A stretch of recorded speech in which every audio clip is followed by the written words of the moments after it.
Çingiz Fuadoğlu Mustafayev 1960-cı il avqustun 29-da hərbiçi ailəsində anadan olub. 1983-cü ildə Azərbaycan Tibb Universitetini bitirib. 1985-ci ildə yaratdığı Cəngi birlikdəliyi fəaliyyəti ilə Azərbaycan gənclərinin liderlik səviyyəsinə yüksəlib. Ermənistanın Azərbaycana qarşı Qarabağ təcavüzü başlayandan sonra Çingiz jurnalistikaya üz tutdu. O, 1991-ci ildən Azərbaycan Dövlət Televiziyasında reportyor kimi çalışmağa başladı. Ancaq yalnız Azərbaycan miqyasında fəaliyyət göstərməklə kifayətlənmədi.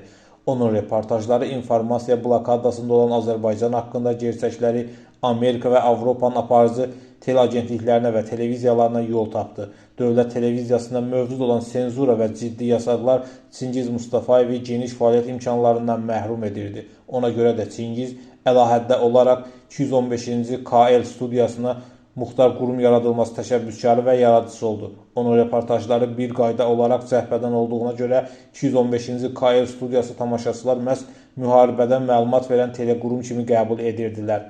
Çingiz Mustafayev Azərbaycan-Ermənistan müharibəsinin 1992-ci ilə qədər olan salnaməsini yaratdı.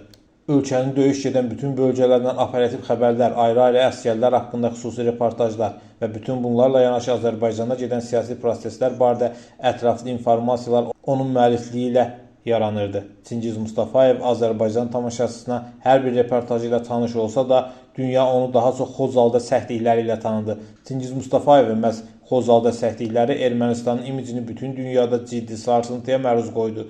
O döyüş zonalarına yalnız reportyor kimi yollanmırdı.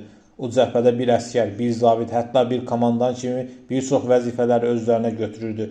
Laçından çıxan əsgərlərlə onları geri qaytarmaq barədə verdiyi kəskin və qısa göstərişlər, bu əmrlərə yerinə yetirilmədiyi təqdirdə Çingizin emosional davranışı ən yaxın teletarixin ən dramatik səhifələrindəndir. Və Çingiz Mustafayev bir telejurnalist olaraq cəbhədə yarandığı kimi cəbhədə də həlak oldu. 1992-ci il iyul ayının 15-də Ağdamın Naxçıvanik kəndində çəkiliş zamanı aldığı mərmi qəlpəsindən həlak olan Çingiz sonadək kamerasını söndürmədi.